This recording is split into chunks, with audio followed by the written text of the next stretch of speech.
নমস্কার। আজকে দৈনন্দিন রাশিফল নিয়ে আলোচনা করব। আজ হচ্ছে 4 জুন 2026।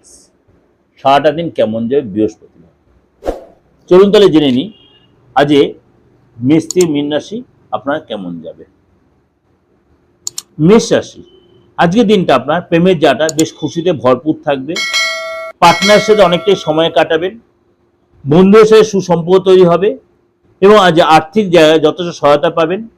যদি আপনার জমি জায়গা কেনা বেচার ব্যাপার থাকে, পুরনো বিবাদ থাকে, আজ সেটা আপনার কিছু জায়গায় মিটবে, কিন্তু কথাবার্তায় সতর্ক থাকবেন। জমি জায়গা রিলেটেড কোনো কথাবার্তা কারোর সাথে তর্ক বিতর্কে না জড়িয়ে সেটা সাবধানে মিটিয়ে নেওয়ার চেষ্টা করবেন। এটা আপনাদের যেটা ওভারঅল একটা প্রেজেন্টেশন দিলাম এই দৈনিক রাশিফল। অবশ্যই আপনাদের ভালো লাগবে, অবশ্যই আপনাদের উপকারে লাগবে, অবশ্যই মিলবে। যদি ভালো লাগে অবশ্যই লাইক করবেন, শেয়ার করবেন। আর যোগাযোগ করতে হলে অবশ্যই বুকিং নাম্বার 8910733325 ফোন করে নেবেন। নমস্কার, ভালো থাকবেন।